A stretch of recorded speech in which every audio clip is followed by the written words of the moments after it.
You are now tuned into Flippin' the Birds, a Philly Sports Network podcast.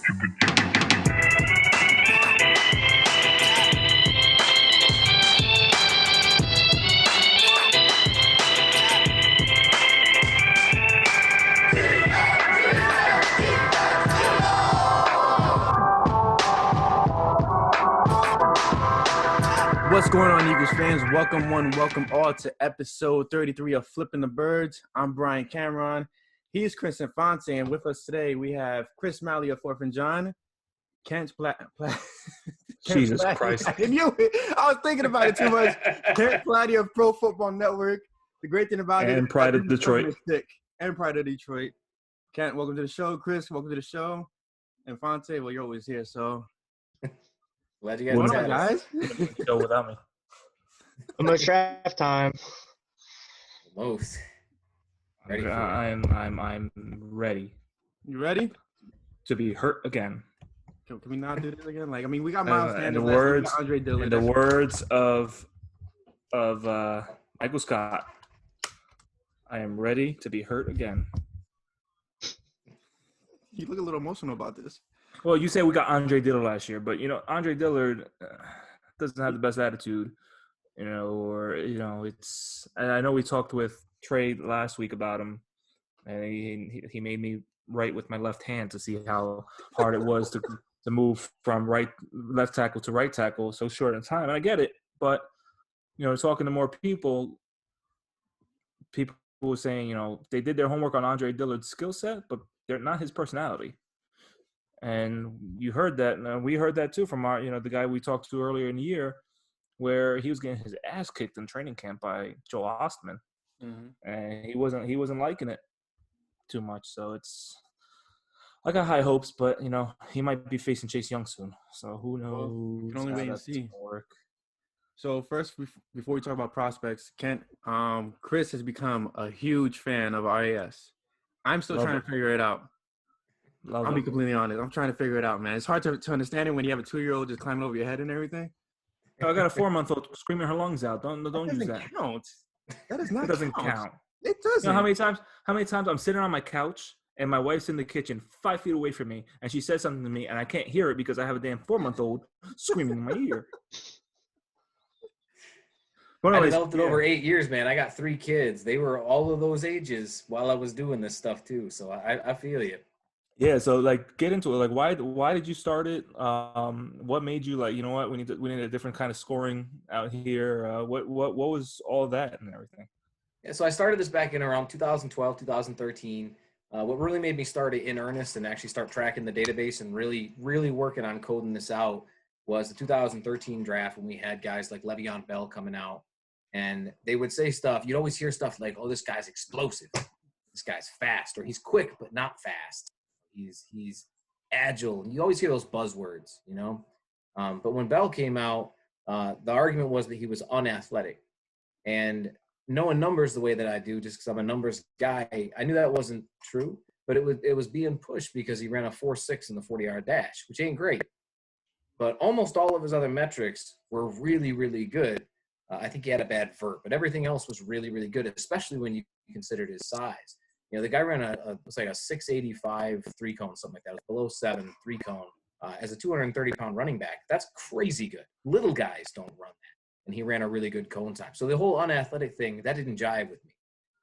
But I didn't have a good way to explain it. And I started looking at the advanced metrics like Spark, and there's been a couple other composite metrics over time. And just wrapping your head around it as a general fan, it ain't that easy. What's a good Spark? If someone tells you, "Oh man, his Spark was like 120, that's really good." Well, you got to throw that's really good in there, because just the number by itself don't usually mean all that much to folks. So I wanted to come up with a way that was a little bit easier to understand. The generic fan can see it and just understand it right away.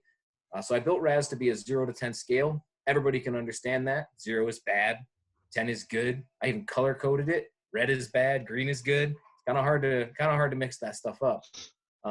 But over the last 8.5, 9 years, I've been building this out.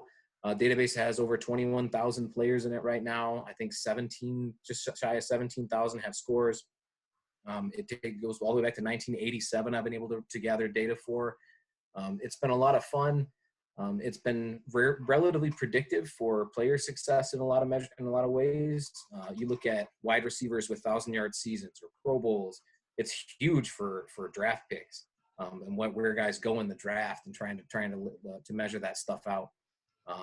But it's been a lot of fun. I'm excited, and now that I'm working with Pro Football Network, we're building it out even further. The database itself is going to be online for the most part. People can go up and look up scores. It's all going to be in that mock draft simulator that they have. All that stuff's going to be online now. So the data's already out there and free. We're just trying to make it a little bit more accessible for everybody. That's awesome. Like, yeah, so it's good. Looking at your cards for all these different prospects, and especially how many mock drafts me and Chris have done over the past few weeks and months and days even. We're looking at the people that we pick, and we corresponded to what you're bringing. I mean, like a big one has been AJ Dillon. And everybody's like, why are you picking him? Why are you picking him? Why are you picking him?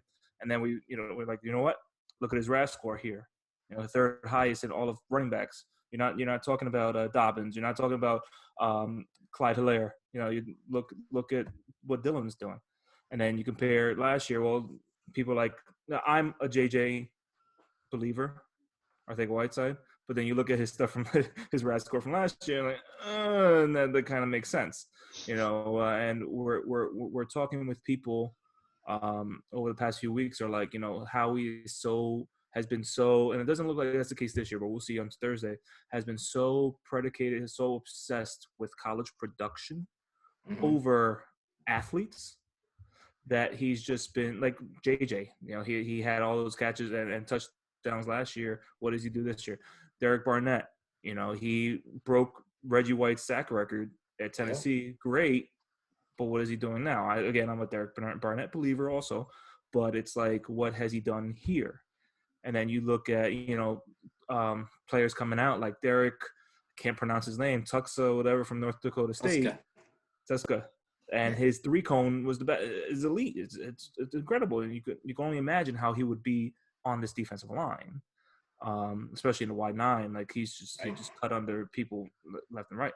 But it's like, it's fun for me and sure for everybody else to just kind of get some validation on who you pick in the mock. Like when I did that RAS only mock draft, you still got incredible players. Like I think my first pick was Justin Jefferson because he had a 9.6, I believe, just under Mims. Am I correct in saying that he's just that low because he didn't do 3-cone? Probably. Was that Justin Jefferson? Yeah. Throw that up. Because I know he was a little under Mims because he didn't have the 3-cone. And I'm sure if he had the 3-cone, he would have been higher than Mims. It could be. Yeah, he didn't do either of the agility drills. He also had some weird splits, but that didn't take his score down too much. But 9.69 out of 10. I mean, you're splitting hairs at that point. You're just under 97th percentile as an athlete. You ain't got a whole lot to worry about from an athletic standpoint. That's really good. So my question, in your experience in doing all this, you said that it kind of correlated, the people who actually got high scores actually ended up being Pro Bowlers or, perennial players. And have you ever seen a player, like, for example, like somebody get JJ's kind of score and actually still be that elite kind of player? Yeah, it happens all the time. See, one of the things that people always get wrong about analytics is they try to make this one-for-one correlation. And with RAS, it's easy to do that. And I say making that mistake, but it's just a misunderstanding of it. It's a 0 to 10 scale. So people think, okay, 0's bad, 10's the best. So the higher I get up on that scale, the better a player should be. But you still got to watch a guy. It's never going to just be about that athletic testing. I mean, the best tight end in the NFL right now could be Zach Ertz. And Ertz didn't have an elite score. He's one of the only tight ends that does the kind of production that he does that doesn't have an elite score. Tight end's one of those ones where that's a pretty hard cutoff at 8. You want to be 8 or above for your tight end. Ertz doesn't, and he's still one of the best tight ends in the NFL. So that's a pretty easy example to use. Because I'm sure you guys have seen him play a little bit. The stuff that he can do. His yards after contact leaves. Yeah. A little to be tired, but it's all right. We'll forgive him. Chris, where are we going Thursday? Me? Where am I going? Where are we going? Where are we going? Where are we picking? who are we picking? And I meant who first, but where? Time out. Before we go, Where? let's just introduce Chris. Everybody knows Chris on Twitter. If you don't, you definitely. He's Mr. Internet Scout. He's the ultimate. I am Mr. Internet Scout. Chris breaks down everything of any type of player, any player you want to know about. He's there all the time. He's been a great resource for the Eagles fans actually this offseason. So Chris, hats off to everything you've done so far, especially being a part of 4th and John and everything. Appreciate you Wow. guys. Well, it's a big collaborative effort because I've been studying Kent's stuff for a while because everyone has like their preference. Like some people love using the film, some people love the combine, some people love the Senior Bowl, some people like the stats that Kent puts out. It's awesome. And the big thing with scouting for me is it's a very visual thing for me and feel thing. Because first off, like I try to watch as many games as possible. You try to get a feel for the guys, and then I try to like get some backstories on them, like some personality stuff. Like the first thing that really stuck with me when I was younger was I was watching He's 60 and I saw Patrick Willis, and I'm listening to this guy just like walk through the woods, and I'm like, what's this guy doing? Like, why are they like out in the woods? Like, why aren't they at like a mansion talking to this guy? And he's like, well, this was my house. He's like, see that trailer? He goes, I lived there. I didn't have running water till I was 6, so failure wasn't an option. He goes, I had my and my siblings, and I had to get out of here, and I knew I was going to make it in the league. And, like, that's, like, a big thing, like, that you can't measure. You got to talk to the guys. I know that you're talking about the whole Dillard thing, like, how much does he want it? Not going to get into that, but I'm saying, like, I liked, like, that. Like, that's why I liked Henry Ruggs for this year, a guy who's been hell-bent to make the NFL since his best friend Rod Scott tragically died in that car accident when they were in high school. Like, you look for those stories because it's almost like a 5-tool baseball player. I want the on-field production. I want the stats, the personality, and when you get that, you get a superstar. And there's a lot. I love this draft class. I've been studying the draft for so long. It's been a hobby of mine. And now it's awesome to be able to collaborate with guys like you and just get different opinions and just like really kind of see like where this process is going to go. And I think that for Harry Roseman, this is the first draft where he feels like this is his draft. Joe Douglas is gone. Andrew Berry's gone. He already used 2 picks to get Darius Slay, which was incredible. Sorry, Kent.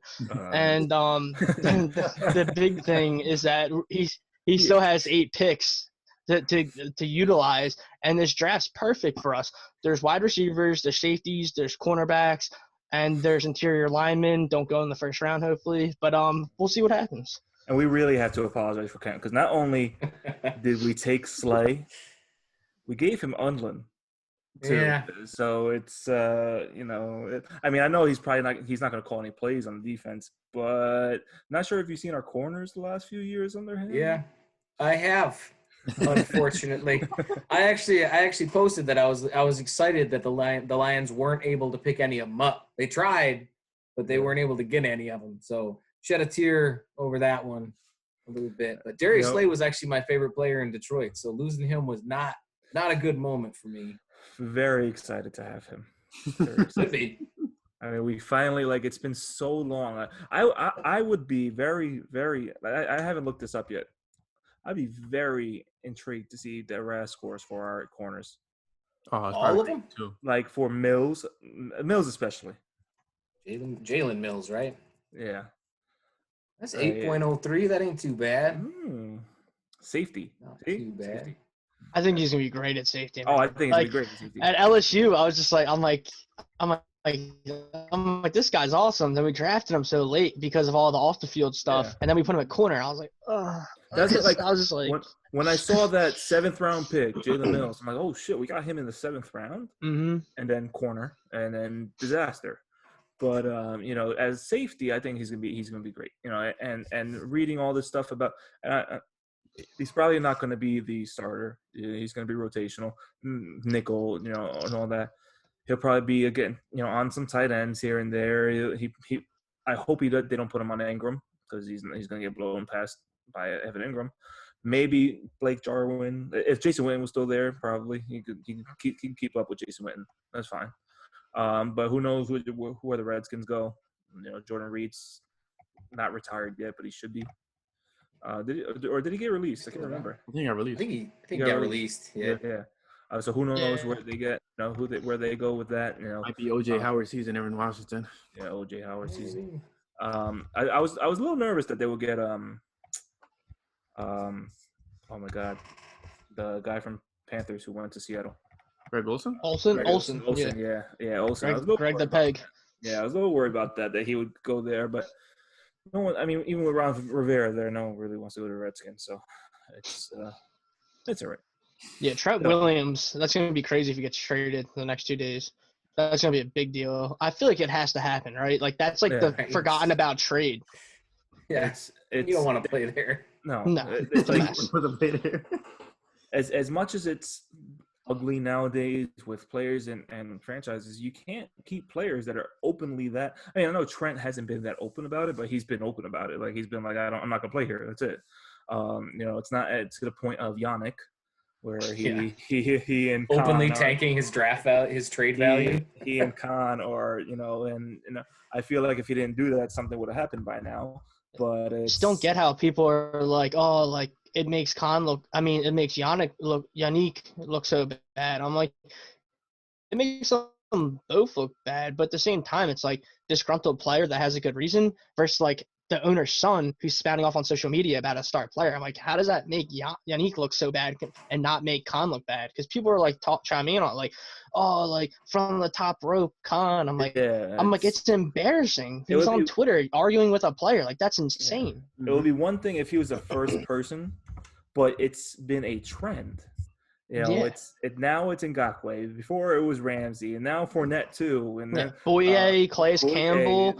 Campbell's gone. All these people are gone. Foles even got shipped off. You know what? If they don't want to send us Ngakoue, fine. Send us Miles Jack. I'll take Miles Jack. That's fine. Yeah, what? And Telvin Smith sat out all last year, Yeah. didn't he? Because he didn't want to deal with them. It's insane. Yeah, it's great. So like, why hold out so much? And no, we're gonna get all the. We're adamant we're gonna get this compensation when they're not. It's obvious. I mean, like we go back to the Slay trade. The people were saying Detroit's gonna hold out for a second, maybe a first, and all that stuff. But the longer they went, it ended up being a third and a fifth. And people are like, wow, how he stole Slay from Detroit, which I agree with. But I know the age factor and everything is in there, but I feel like if they would have let him Slay go to Philly in October when they first came around asking, they probably would have gotten a second round pick for him. Maybe a first, but it's especially being in that hunt. I know they ended up winning the division anyway, but being in that hunt, maybe Slay could have been that guy to be like, you know what, having Slay against Seattle may have locked down DK Metcalf on that on that final play. Maybe, but and not Marcus Epps, but that's the thing. Like getting Slay immediately vaults. Like what was Slay's RAS? And I also want can we go way back to Go back to Kerry 87, Williams? man. Can we go to Kerry Williams and Bradley Fletcher? We got Please, Slay no. first, yeah. Yeah. Darius Slay. Load. 8.76. Not too shabby. What were the other ones? Bradley Fletcher. And whoever's listening right now will probably get PTSD from it. He had an 8.22 when he came out. He probably did something on it. And Carey Williams, C-A-R-Y Williams. It's CA. C-A-R-Y. That was 6.2. Yeah. Came out. Yeah, Carey Williams. Yeah. We have been. That's the thing. Like we haven't had athletes in the secondary that all too often. I know you said Mills was 8-something, but like his skill set wasn't to corner. We had Bradley Fletcher at the tail end of his career, I guess. Kerry Williams was absolutely awful. How about Byron Maxwell? How about Brandon Boykin? Byron. Maxwell had a 6.78. I need my glasses. Not even a 7. That's a 6.8. Me too. What was the other one? Brandon Boykin. Brandon Boykin didn't have one, so he must have been hurt. Yeah. He was hurt a little bit in Philly, but he was an athlete. He was an athlete. Like, he was our slot guy. He's a returner too, wasn't he? We loved him. Boykin? Yeah. And I think he had a year where he had 7 interceptions. I'm gonna look it up right now, but I know he had a ton of interceptions one year. And he was feisty. And he's still only 29 years old, but he hasn't been in the league since 2015. Yeah. 2013 he had 6 interceptions. Nice. But he was a slot guy. He was all over the place. He went from he played every game for 4 years. 16 games for 3 years for Philly, 16 games for Pittsburgh, and then done. He hasn't played since. That's crazy. Could use him now. We got NRC now. So going back a little bit, We got Mr. Pass Interference. Chris, to put you back on the spot, Infante, actually, I'm going to use your last names because I can't go Chris and Chris the whole time. That drives me nuts. You know, when I was in high school, I had a social studies class where there was 9 Chris's. Oh Lord. And the teacher refused to call us by our last names. It just said Chris. Yeah, I can't. That's too much. Yeah. It's always last name for me. All my friends just call me by my last name. I grew up with my last name too, so it's like sometimes it got to the point where if someone said Chris, I never responded because I was. I'm the same way. I'm just confused. I gotta change my drink. I went from whiskey to beer now. Hold on. So Mally, what's your gut feeling telling you about Thursday night for Eagles for the first round? Ooh, so there's just so much smoke around because like there's that reports like Apple and Howie's eye, CeeDee Lamb like looking like to move up, and it's just like okay, like I could see him moving up, but the fact that they're putting out like the specific players kind of crazy. Like, is it trying to make teams overthink it and think, oh, I need to move up to get that specific guy, and maybe that's not exactly who we're looking at? Because I don't think we had a formal meeting with Lamb. I know Judy and Ruggs we did, and it's tough. For some reason, I don't see us staying at 21. I feel like Howie doesn't really sit still. Personally, I think that I really want, like, I've wanted Ruggs or Lamb. Like, everyone's like, why is Judy, like, the forgotten one? I don't know what it is. It's gut feeling. I just feel like Lamb and Ruggs would be more successful here than Judy. I think Judy would be awesome, plug and play, day one. Anything's an improvement. But I just, like, Lamb and Judy, I just have always had, like, a more of a connection with. So hopefully Howie can get up there. I feel like if he tries to get from 21 to, like, 10 range to have his pick of the guys, it would cost a 1, 2, 3. If you're paralleling the Steelers trade for Devin Bush last year, you can stagger the 3 to next year. I just think that Lamb and Ruggs are worth it, though, because Carson Wentz has been here, and we haven't spent a lot of draft capital or free agents or anything really getting him like a young number one who can grow with him. Because we just saw Carson Wentz lead this team with guys that most people, other than maybe some of us because we're crazy, knew who they were, like the Greg Wards, the Robert Davises, Deontay Burnett's from USC's, like, and they believed in him though, and that just shows you like Carson Wentz. Like, people can say what they want about him, but like the whole not a leader thing or like people don't want to play with him is like crazy because you hear like the behind the scenes. That's garbage. People hate Carson Wentz. It is bizarre. Like, it's not so much people. It's just the Alshon Jeffrey Colts and Cowboys fans. Molly, you're sitting here trying to get him some YOLO pass catchers too, man. You don't want Judy where he's got to be surgical and get him that ball so Judy can make way with it. You're like, give him Lamb. He can be covered. It don't matter. Just throw it anyway. Lamb will jump up 50 feet. Or give him Ruggs. You ain't even got to throw it to Ruggs. Throw it past him. Exactly. Throw it past everybody and let him get it. Judy, first of all, I just made this podcast a lot more wholesome with my daughter Cameron here before she goes to bed. And your wife more than you know. She does, and I hate it. I absolutely hate it. When she was born, she's my twin. Yeah. And now she looks like my wife, and I hate it. Exactly like your wife. But I love you anyway. But still, I hate it. I think the dog looks more like you. Shut up. Why? Because we're the same color, you racist? I'm not racist. Anyways, My dog also looks like me. He is old and fat, so we got that in common. my dog is brown with black. There you go, brown and black. Now see, it's Before we get and with some white hair. But no, wait, hold on a minute. Let's cut to our sponsor break, and we'll come back. All right, guys. So obviously we're all quarantined and it sucks. But you know what doesn't suck? Playing Xbox. And that's what I've been doing a lot of. I've been playing a lot of Call of Duty, a lot of Warzone, getting my ass kicked. Actually, the other day, a couple days ago, I had 9 kills.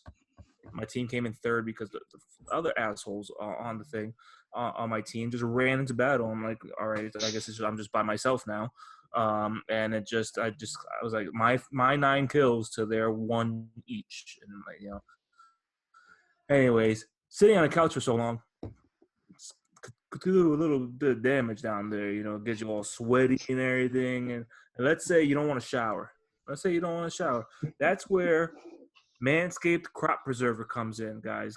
Manscaped Crop Preserver. This ball deodorant, I tell you, like I've told you before, I'm a PE teacher. I'm on my feet all the time. I sweat like a damn pig. But this thing right here is great. It smells good. You know, who knows what day it is anymore? Who knows when was the last time you showered? If your wife, your partner, your whatever is like, hey, time to go, and you know if you don't have time to shower, pop some of this on, and it's ready to go. And then when you finally get, you know, or if you're going out, maybe you throw a mask on, you're ready to go to the supermarket, and you're like, you know what, I smell a little bit. You could just spray a little bit of ball toner down there, and the smell is so good that it just radiates over you. It'll go through the mask too. It won't even the masks won't even block it. It'll block the corona. It won't block the smell of this ball toner. This is great stuff, guys. You know, Manscaped. I'm telling you, use Flippin' the Birds initials FTB at checkout. 20% off, free shipping. They have the Lawnmower 3.0. Best buzzer I've ever used. I'm telling you, the wife is like, wow, the precision on that, the design you just made, it is great. You have the Tiger King mustache now? No, it's not the Tiger King mustache down there. I had the Tiger King mustache up here, and I made a little heart. Oh, okay. You know, it was nice. It was nice and precise. And just so when she was like, it was like, I love you. And after that, she was like, all right, just put your pants back on and then go to sleep. But, you know, it's still, the precision is great, you know, and if you buy their package, you get free boxers in there. You get a free shirt. They have a big package, the Lawnmower 3.0. Use FTB at checkout, 20% off, free shipping. Tell them the bald-headed birds people sent you. That's FTB to get 20% off. All right, guys. So back to work. So you were saying before, I believe you had a question about the. Where did we leave off? I forget what I was saying now. I was in the middle of a thought, and you cut me off. It happens. Like how do you not know by now? Like you cut me off in the middle of a thought. Because I remember saying, wait, and then you're like, no, commercial time. And it's like, okay. Yeah, Zoom forced our commercial. So let's focus at the task at hand. Thursday night's a draft. It's about the big four: Justin Jefferson, Henry Ruggs, CeeDee Lamb, Jerry Jeudy. Kent. That's what I meant. Okay, I'm sorry. You reminded me. Jeudy, he might slip. Everybody's concerned about his knee. So what is the knee issue? I didn't get to read into that. Natalie Eganoff posted about it, saying a source told her that in medicals that there's an issue with his, I don't know, it was knees or knee, and that's why the Jeudy front's been a little quiet. Interesting. As I understand, he had a knee injury back in 2018. There was concern that could have had some longer-lasting damage. I think you're going to hear a lot more of that on draft day as guys start to fall because we didn't have those medical rechecks at the combine. Mm-hmm. And because pro days, that's one of the big things about pro days is confirming that guys who had medical issues were okay.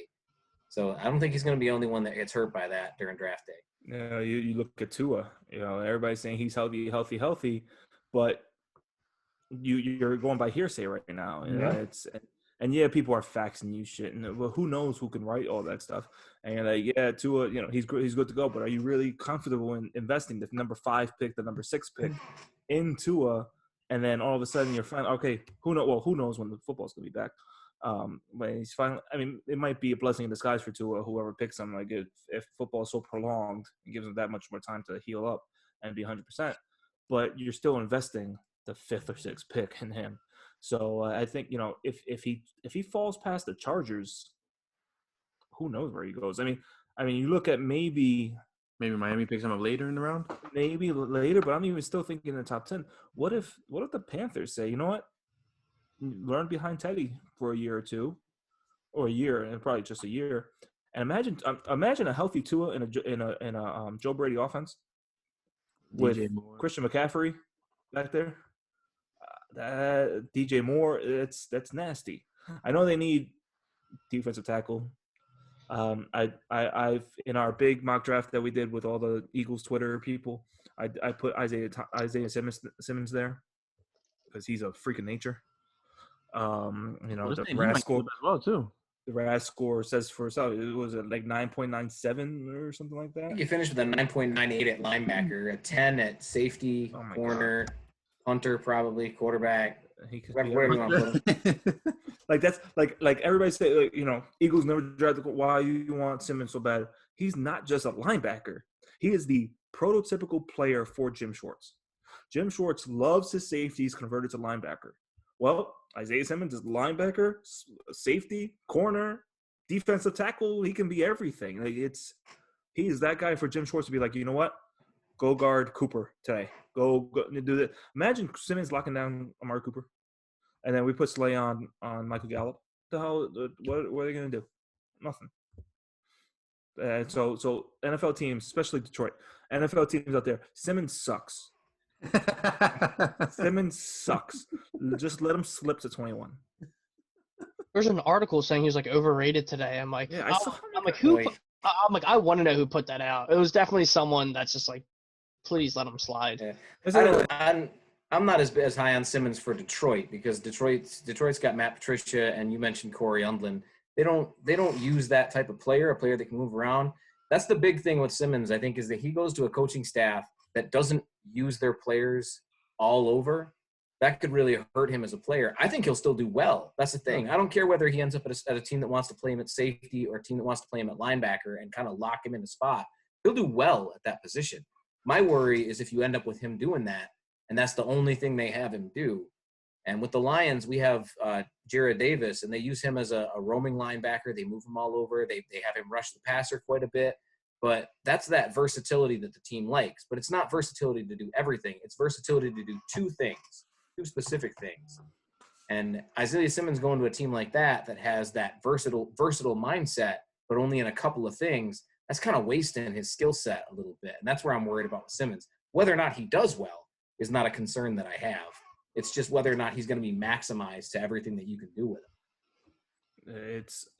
I've been like since November. It's been a pipe dream for me. Like Simmons in that defense. I think it's or even Lamb in that offense. Like those are the two players like in the first round. Like can just transform that team.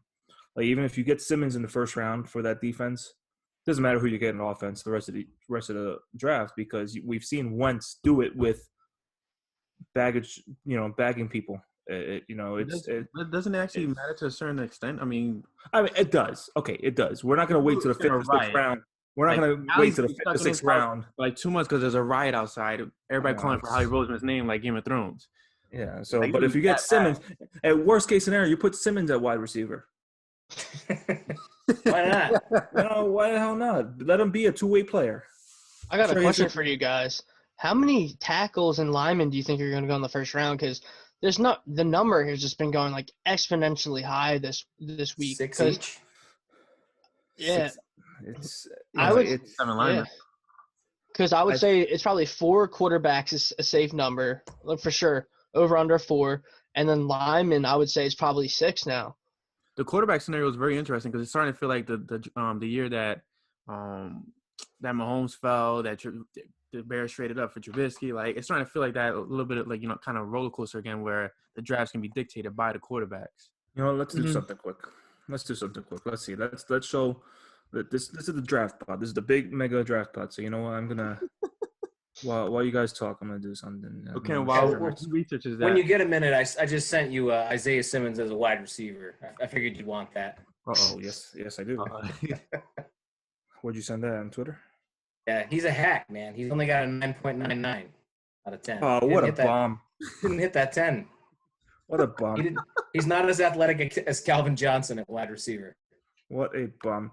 All right, let's do this. All right, so here we go. And that's my dog and my I don't know if you see dog and my daughter over there. All right, so here we go.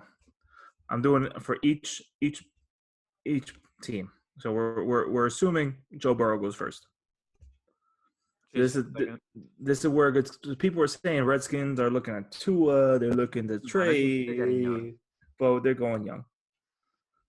Kent going Okuda, or are we trading down? Well, the idea would be to trade down, but as we were talking earlier, that's a lot harder to do. Yeah. If Tua's concerns are legit, are the Dolphins going to trade up for a tackle like that report came out today? Are they going to trade up for Herbert? Like, I don't think anybody realistically thinks they're going to do. But then again, they are the Dolphins. It's true. It's a little tougher. It's true. But just for the sake of brevity, let's just put Okuda there. So here's the It's a tough one. Tristan Wirfs. Wirfs. I've been mocking Wirfs there, but people are like Simmons can go there. Nah, He's big there, man. He's big in Detroit. Gettleman loves his hog mollies. You're definitely taking an offensive tackle. I don't think Gettleman has enough bandwidth or has enough screens to watch film on like any of the other players. Or enough lotion. Did you see that up in his little office? Binder. That big. It was so bad. It was so creepy. It was like a little desk. It had his lotion on it. You know, like it was weird because he doesn't even use tissues. They showed that's weird. They showed what's his name? That dude. From the 49ers. Yeah. Yeah. It was crazy. It looked like Star Trek like ship. Like I wonder what crazy. I really wish these GMs would have trolled us a lot better, man. They should have had a picture of some GM's room, and all it was a desk with a phone and like a Lindy's sports manual or something on it, and that's it. That's the whole. That's gonna be desk. Jerry's. I wish they had done that. That would have made me laugh so hard. There'd have been people that would have been legitimately mad about it. And I'd be Jerry's is gonna be a computer in a strip club. Watch. Jerry Jones, that old horny bastard. All right, so Dolphins. See, they can go Herbert. They can go Tua. They can go offensive tackle. I don't see them going away from Tua. But then, like, I saw reports that they love Herbert too. It's like smoke screens to trade down to get Tua. All right, let's give him Tua. How does Josh Rosen feel right now? Like his career path is so Rosen weird.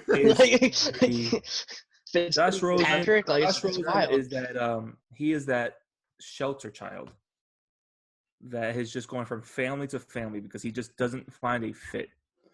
It's like it's also it's not just that he doesn't find a fit. It's like he's going from one family of tiger trainers to another one. It's like, we're gonna feed you to the animals for a little bit, and if you survive, we'll sell you to the next guys and have you feed them to theirs. It's like he's he's like in Ozark when I'm making an Ozark reference if anybody hasn't seen it yet. When oh my god, when Darlene the Snells get that little kid when she's like I want a baby and Jacob brings this little kid is like, all right, go do the work for him. That's Josh Rosen right there. He's going from family to family to do some work, and he's gonna go to another family to do some other work. It's because the kid has talent. I can't see him landing a starting job anywhere. I think one of those journeyman quarterbacks.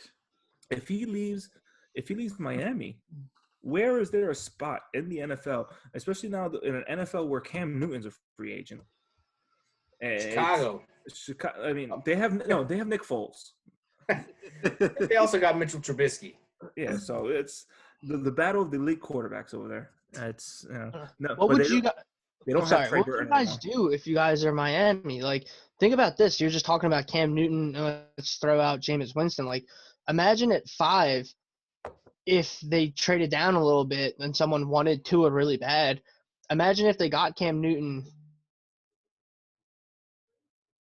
Patrick and Rosen. That's their 3, and they just built around Cam. And let's say that fails, then they try to get Lawrence or Fields next year, because like if they are like not comfortable to it for some reason, like imagine this: they trade down, someone comes up, they get Andrew Thomas. Yes, they get Andrew Thomas.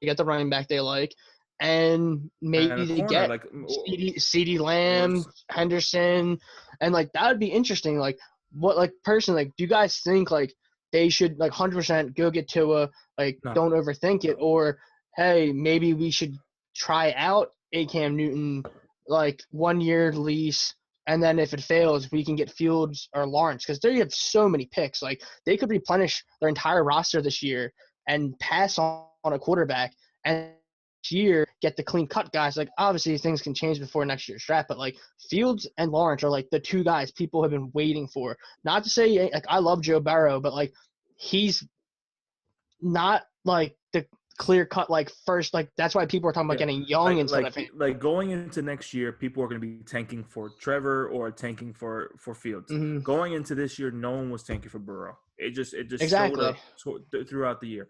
Like Trevor Lawrence has been the guy for the last 2 years. They're looking towards the 2021 draft. Trevor Lawrence is the guy. But like you said, my opinion, that division is so wide open now with the Patriots losing Gronk now. I mean, they didn't have Gronk last year, but now no Brady. Who knows what their quarterback situation is? It's going to be Brian Hoyer. You're looking at the Bills. They still have Josh Allen, who overthrows the stadium.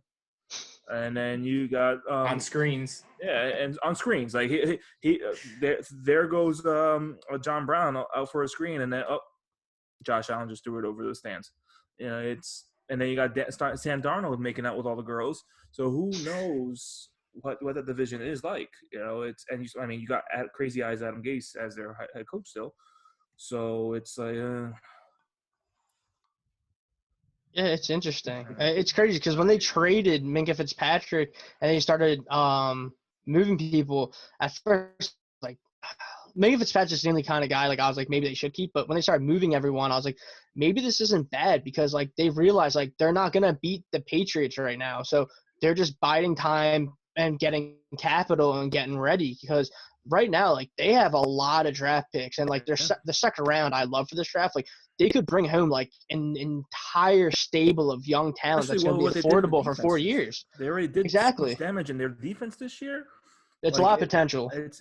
You bring in a Cam Newton, and let's say later on you bring in a Dobbins for a running back. You bring in a Lamb or Ruggs. Now you're adding Lamb or Ruggs or Judy to Devontae Parker for Cam Newton, and then bring in a Dobbins. And you're drafting, like I know I put Tua there already. Let's say you drafted Andrew Thomas there to protect Cam Newton. No, that's a dangerous team. That's why I brought it up because like it's crazy. Like if they got Andrew Thomas, CeeDee Lamb, and then let's say I'm trying to think of a defensive player they could get. Like I don't know. Like there's something crazy. Like it's not too far fetched. Like it would be amazing if they did something like that. Let's say, they got like Kenneth Murray or Patrick Queen, and then in the second round they get like Jeremy Chin, Ashton Davis, the replacement of Fitzpatrick. A defensive head coach like Flores. They have so many picks, and this draft is incredible. Like they really could hit and like do something. Like obviously, like I'm cool with them getting Tua. They still have 2 firsts, multiple seconds and thirds. But if they did pass on Tua, they signed Cam Newton. Like I'm just throwing stuff out there because it's draft season and we're in quarantine. I'm going a little crazy, but at the same time, like I feel like we can all agree, like. It is interesting though. Like, do they not get to it? Do they use those first round picks on just like playmakers? Because Andrew Thomas, CeeDee Lamb, and let's say maybe Jeff Gladney, like someone like that, like, or they even move back one of their first. Like, they could load up on some playmakers this draft. Yeah. Well, enough of the Dolphins. Yeah. Move on. All right. So we're Herbert to the Chargers. I know they like Tyrod, but Herbert's their guy. Inevitable. This is like in the mock I put Simmons here, but everybody's saying Derek Brown. For where? For Panthers. Yeah, Derek Brown's got a lot of love for the Panthers. They really love getting those nose tackles early. That was a big thing for the Giants. People talking about the Giants being in on Derek Brown, just so they can have all the nose tackles and just feel the whole front of 330-pound dudes. Yeah. I mean, they lost Gerald McCoy. They lost, I forget what the other name was, but they really have no one on the defensive line anymore after. So, yeah. But didn't they also give up their what is the left tackle or right tackle via trade as well? They got a really good guard from the Chargers. I forget his name, but he's really, really good. But they sent that flopped. They flopped. They got Okung from the Chargers, and everybody's like, "Why the hell did they do that?" And they sent that really good guard to the Chargers. That's sorry. Yeah. Drink a little too much today. All right, so we got Cardinals now. Kyler's been campaigning for his boy. I don't think they go for a wide receiver. That doesn't make sense. Campaigning for CeeDee Lamb. Don't really make sense. It doesn't make sense a at lot all. of sense for them. So let's give him Wills. Becton or Wills. I was What do going you to go think? Becton. Do you guys think he's gonna slide because of that? What happened? I don't know. Obviously the CBA it made it like a non-factor, but do teams still care?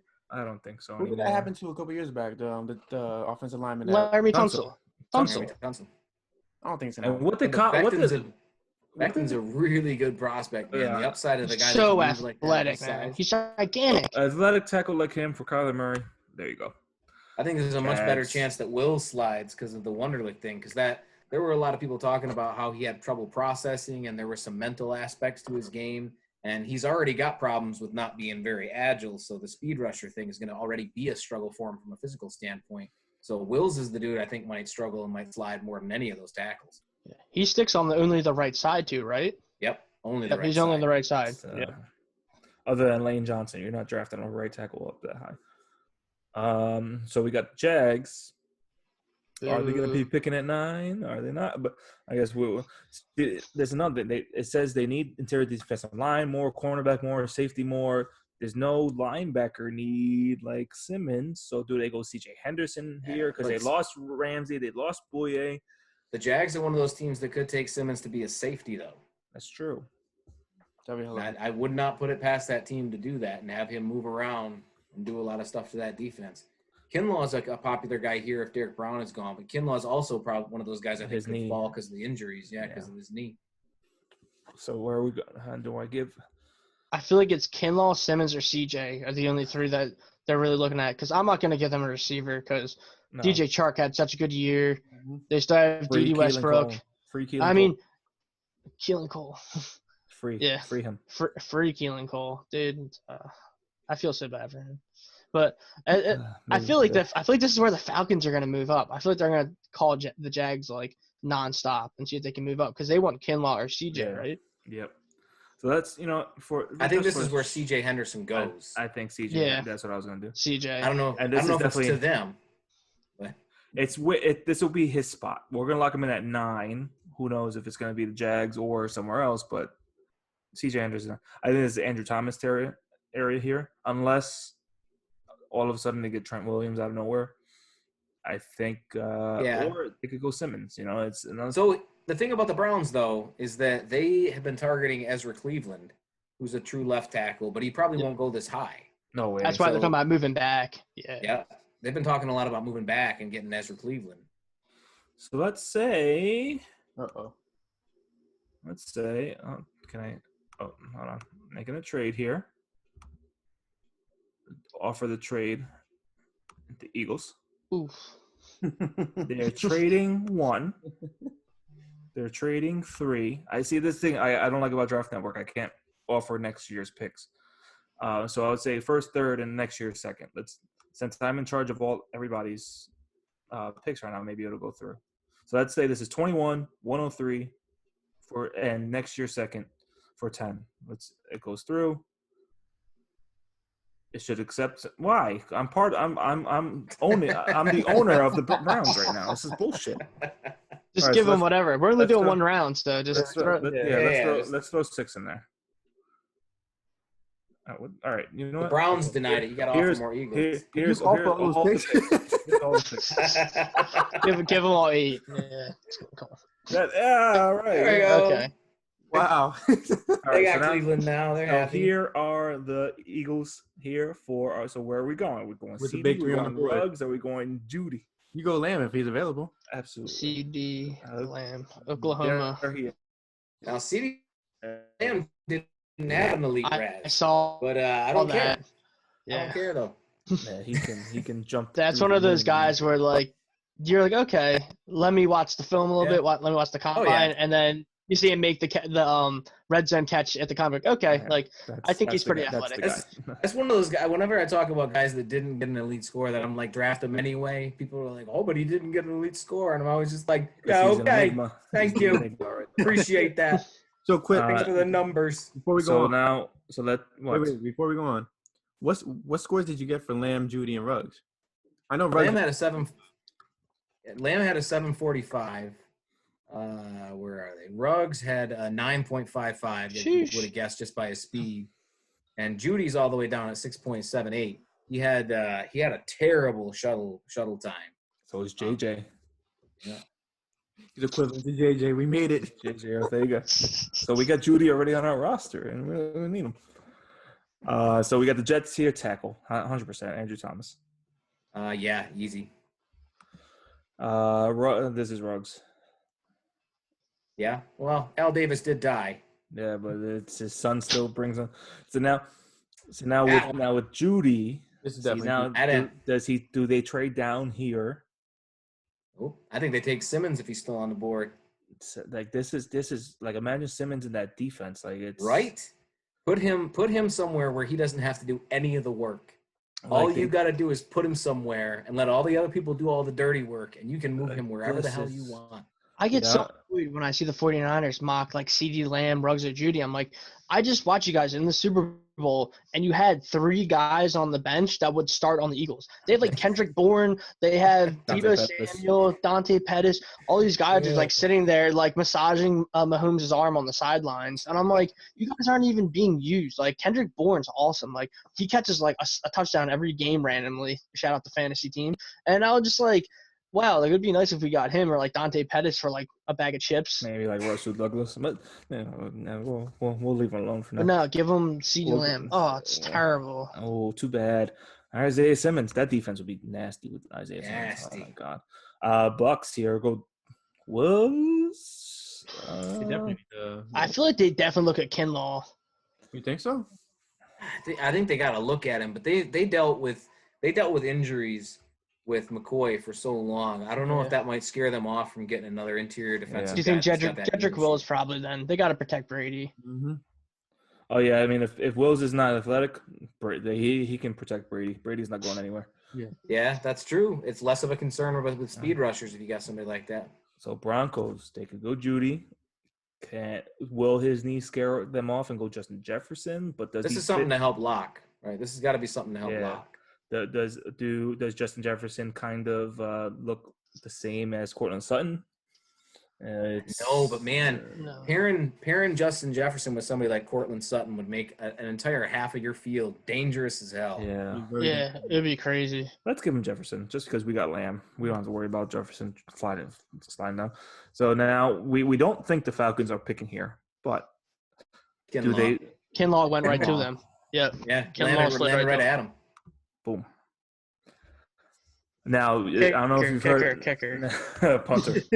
Where's the first punter on the board? So there was Orlovsky today on First Take, or was it Ryan Clark? Someone on First Take today said, How do you mistake Dan Orlovsky with Ryan Clark? I don't know who said it. I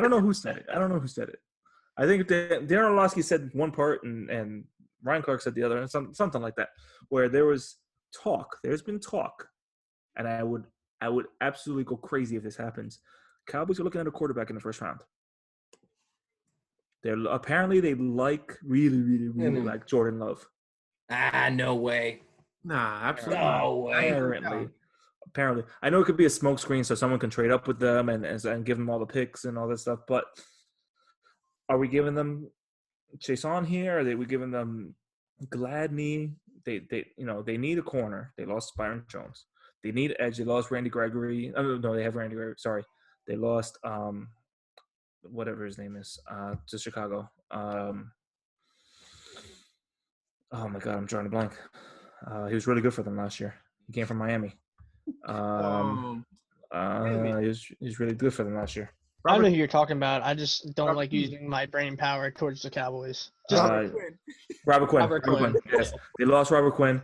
They've needed a safety forever. They haven't. So where do we go? Do you think they just take Judy just because he's still there at 17?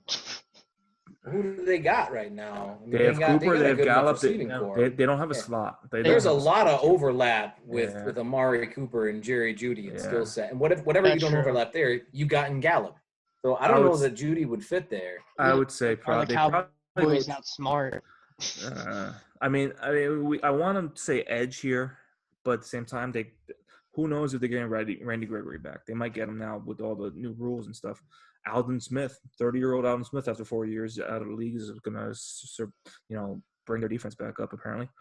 So do they skip them and go McKinney, Delpit, Gladney? They have no safety out, though, right now. I'll give them McKinney. Give him McKinney. Yeah. That's a coin toss for him and Jason, I think. Now there's Josh Jones here to protect Tua. There are other needs. They can go Delpit. They can go Jason here. They can go Judy. They can go, Judy and Devontae Parker. Do they match? I think they go Jason here, honestly. That's what I'm thinking. That defense is going to be real good next year if they get Jason. I almost hit Judy. Here, I think we'll give them Gladney here. What's is their defense primarily zone based? I didn't watch much of Oakland last year. I'm not sure, but they really wanted Byron Jones for whatever's worth. They really wanted Byron Jones. This is tough. Do they take Jordan Love here? If he's still there at 19? Because I know they got Mariota. That's why I don't think they would. But I know that they've looked at him a lot. It gives them a year too. They got Mariota. That gives them a year to let Love sit and learn. Yeah. I don't know that they would do that though. Exactly. Gladney might be one of the better choices here. I think Gladney. Let's go Gladney. Yeah, Gladney. So here's the Jags again. Who did they pick last time? Who did we give them last time? C.J. Henderson. We gave him Henderson. Do they completely revamp their secondary and get Delpit? Not a bad move. Do they replace Ramsey and Bouye together and get Fulton and Henderson? They have Fulton and Henderson for another 5 years, and then they'll be disgruntled 5 years from now. That hasn't tended to work though, getting back-to-back corners. You don't see it very often, but you usually see one guy pick up and another guy drop off. Yeah. Why not linebacker? Especially in the first round. So do they need a safety? They do need a safety. Let's go Delpit here. Who cares? Yeah, I wouldn't take Delpit in the first round, but it's the Jaguars. Jags. They're trusting their franchise on Minshew right now. So this is Ezra Cleveland. Yeah, there he is. Yep. This is Judy. Is it Mims? So they wanted a corner here. Is it Fulton? I would say Fulton. When's the next Vikings pick? At 25. They picked twice in the first round. Yep. They had to take Judy. Oh yeah, they traded Diggs. Yeah. No, they would take a corner. They will take a cornerback. Before it's going to be Fulton. Is this Jordan Love? Is this Jordan Love or is it Jerry Jeudy for? Who's the fourth quarterback you still have left on your board? Let's see. We got Jordan Love. Let me go here. Position quarterback. Jordan Love, Jalen Hurts, Jacob Eason, Jake Fromm. Oh God, Fromm, that would fit. No. Just trying to think of some out of left field pick that they're gonna throw at us. They love James Morgan. That's like the dude that's been connected to like every single. I've been just going on like all the visits and like James Morgan's on like every single team's visits. I think he met with every team. People he can't move. love him. He can't move. I mean, no mobility. That's why I was so confused. So there's a lot of that though. Three of the late round guys that people have been looking at, Morgan, Anthony Gordon, and Jake Luton, are like the most statuesque, never move out of the pocket type of guys that just straight up pocket passes in the traditional sense. That's weird to me. We haven't had a lot of that. We've been trending towards those mobile guys. Yeah, Ken, do you like Cole McDonald from Hawaii? I like it. I like the developmental potential of Cole McDonald. I love the idea. Yeah, but that's like a guy that like you take like an undrafted free agent or a late guy Right. on. Like that's what like drove me crazy with the Thorson pick last year because we picked him and everyone's like, oh, like he must be pretty good if we draft him. Like, no, he's not good. Like he was his senior year was awful and like he didn't have much upside. That's why like it blew my mind when we took him. Like Cole McDonald is a guy that you take that late because you're like, okay, like at least he has like crazy arm strength. Like he has the 4.5 speed. Like he's an athlete. Like he's an upside guy that you look at. I don't know. Who do you guys think they're taking here? Judy to match with Harry? Well, they just got their extra 4th-round pick with the Gronk deal. The Gronk. So maybe they trade up. Because they have so many damn comp picks. Well, this is the Patriots. So do we talk about a trade down just because that's what they do? I mean, does Green Bay trade up here to take Love Or Judy? or Judy to pair with Adams? The Patriots already have. Let's see. The Patriots already have. Where are they? Could you imagine how mad that they have. Eagles fans would be if Judy was still there at 23 and we moved up to 10 to get Lamb? I mean, they'd be happy we got Lamb, but there'd be a couple people like, we could have just stayed there and got Judy. What a waste of picks. I think Judy is going to go before 23, obviously, but I do think he's going to be the guy that slides. Yeah, I think he's going to be this year's slide. That's because all that because if there's a rumor out there, especially nowadays, that something's wrong with a piece of your body that you need as a wide receiver who makes his game on route running, on all those cuts, and you can't get a doctor to check that knee out and say no, he's good. It's gonna scare some teams off. My problem with Judy, man, is like as good as he is in this draft class, if you want a specific trait, you start looking at that trait, you're gonna find a wide receiver that's better at that than Judy is. He's a very well-rounded player. He's got a lot of areas that he wins at, but he ain't the fastest player on his team, let alone in this draft at receiver. He's not the strongest with the ball in his air. He's not the best route runner. He's good at all of those things. There's always somebody who's a little bit better at one thing. And teams like to min-max, man. They like to grab those elite traits and do stuff with them. That's why people like Ayuk a lot, though, because he's explosive. Like not many people are grabbing slant routes like that in stride and have the wherewithal to like see where the safety is, and then he's gone. Like that's why I always liked Ayuk. And even though he's in the Pac-12, for the people that absolutely just like write those guys off, like he's explosive, and there's a reason why there's like all these people that are like buying into him. Like there's a lot of scouts and GMs that are like, yeah, he could be a first-round guy. Probably gonna slide with the injury and surgery now, but like Ayuk's a real Mims because I don't see the combine speed on Mims's film. I think he has a really high ceiling, but I'm not taking Mims over Ayuk by any way. Just because like when I see Ayuk, I see a guy who's a home run threat, has the size, the speed. With Mims, it's like I've never seen him play close to as fast as him. I'm very as skeptical of Denzel Mims right now. I'm not high on him like everybody else. All right, so I've heard whispers that they love Gross Matos here. I can see that. And I've heard whispers that the Eagles would love Gross Matos. That Matos said. Let's not talk about the Eagles loving the. I think Gross Matos would be great on that line. I think he'd be absolutely phenomenal on that line. Imagine going Penn State 1 and 2. Especially for Miles Sanders. What are we going to get? Miles Sanders, Sharif Miller, Gross Matos, and KJ Hamler? If we're going to be Penn State.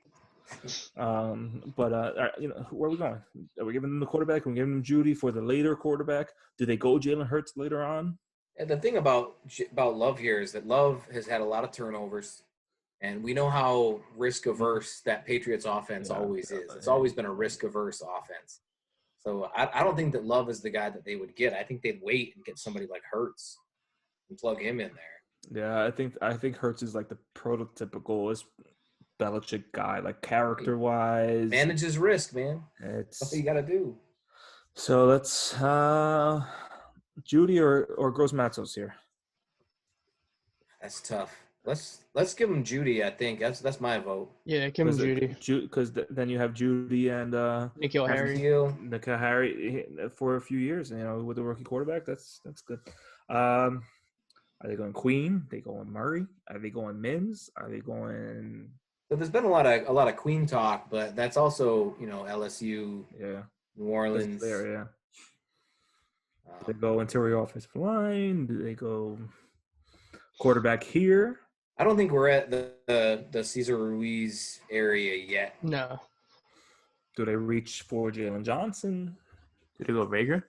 Do they get Rager? Yeah, that's what I was going to say. They need speed. Do we give them Rager for Drew? I mean, that would be a Rager nasty and Thomas. Rager and Michael Thomas with Kamara back there, and franchise quarterback Taysom Hill.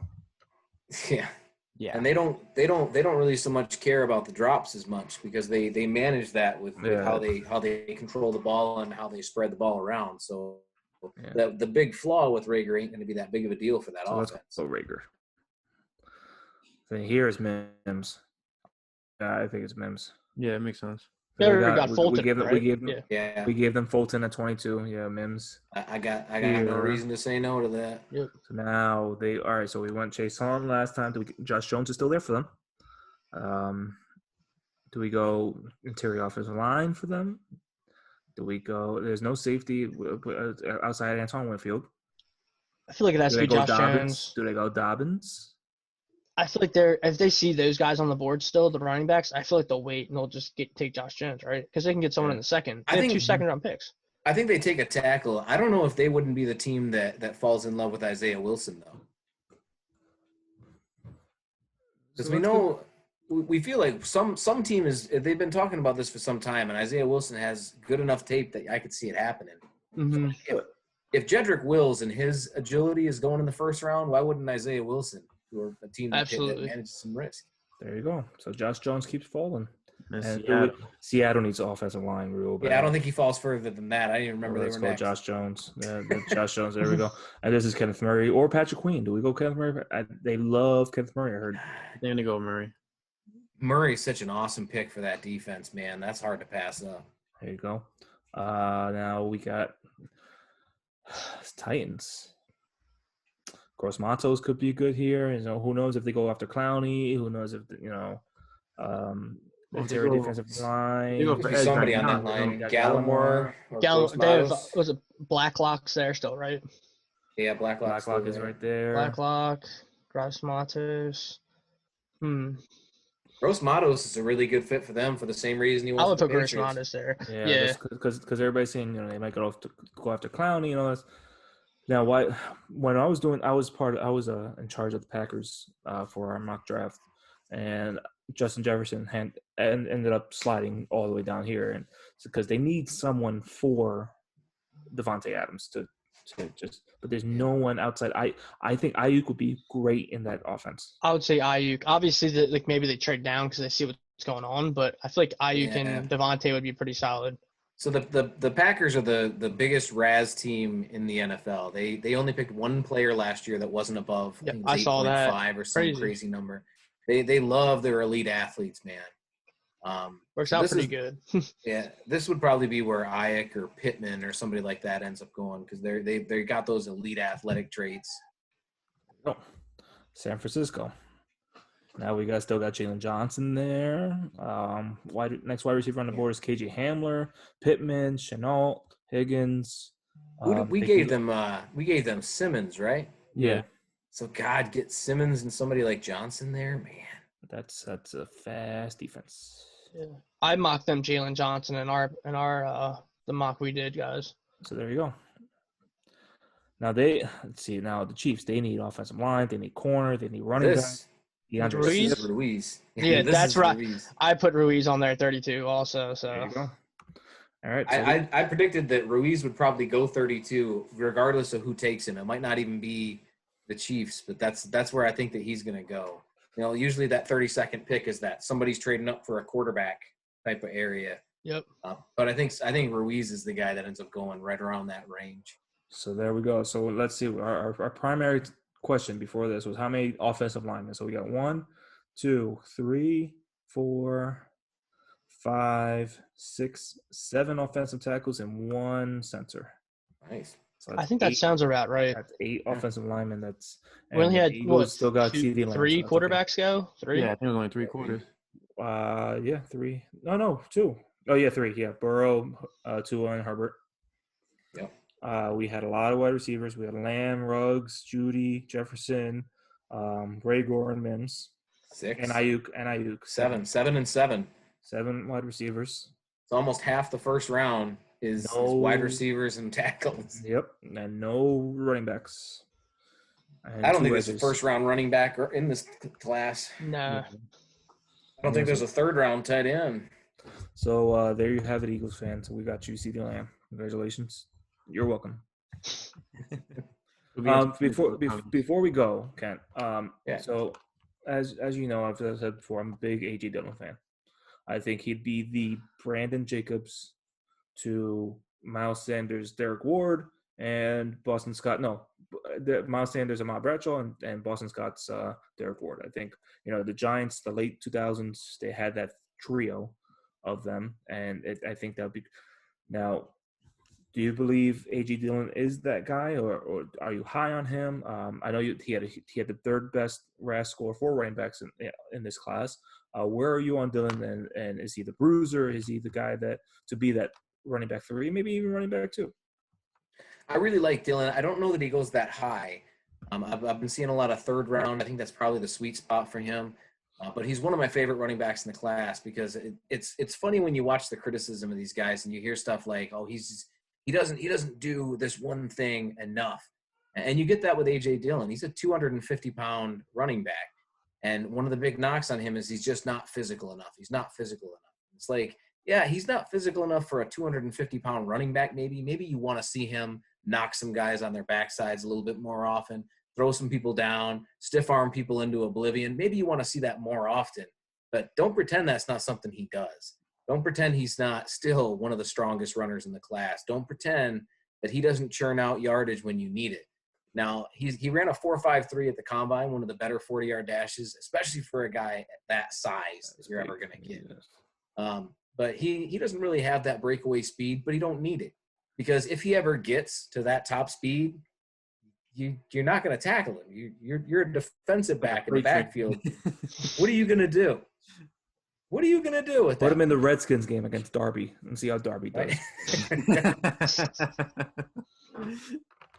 Yeah, but he's one of my favorite players. I think he's one of those guys that people are overthinking right now. Just plug him behind that offensive line. Mm-hmm. Wentz, give him the ball, and just fourth, as Dougie loves his 4th and 1s. So, Hey, Ken, I got a question about a player. What do you think about Antonio Gandy Golden from Liberty? Gandy Golden's that big dude, right? Not very fast. 6'3", ran the 4.6.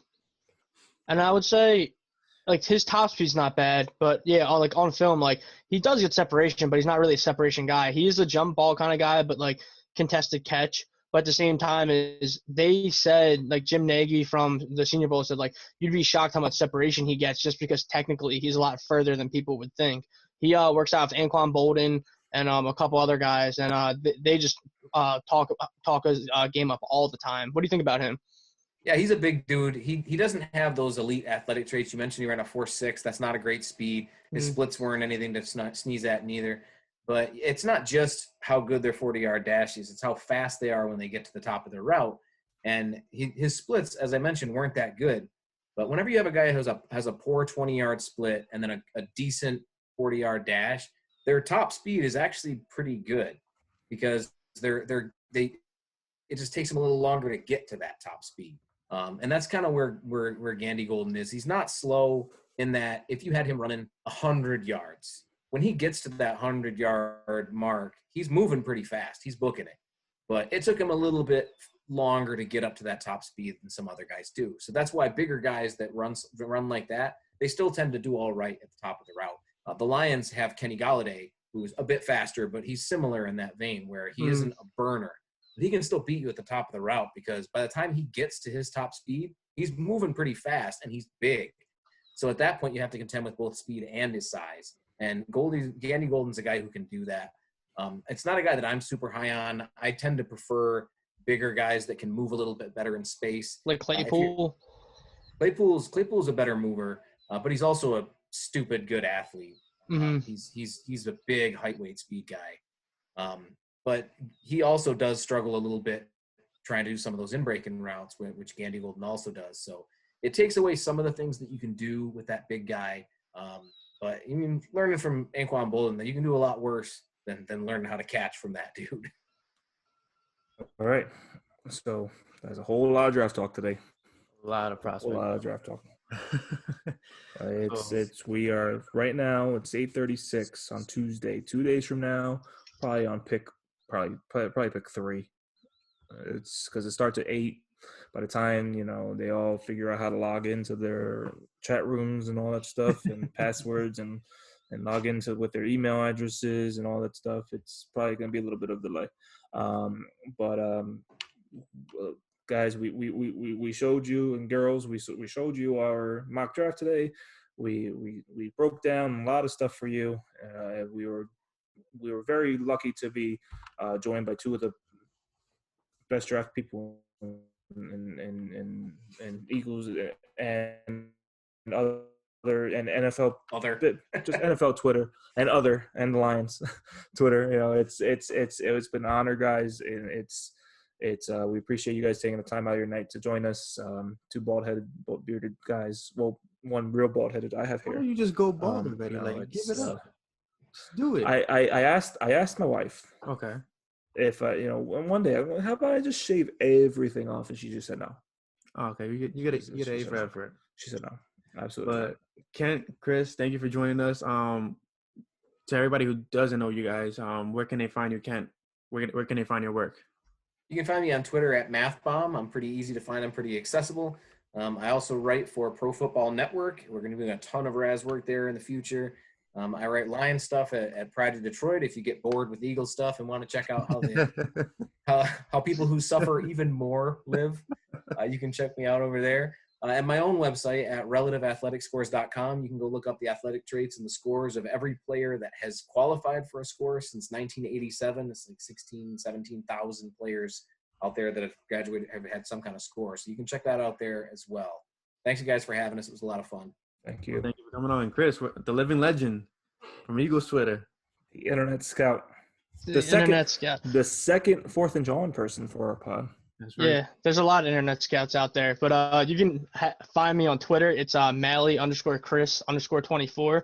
Shout out to Kobe. That is my Twitter page. I'm a writer for 4th and John. I have articles there. I put out a lot of draft content. Just do my part to try to help keep everyone informed. Brian and Chris, I love the work you guys do. It's been awesome all season collaborating with you guys, communicating, trying to keep the energy good and keep the trolls away.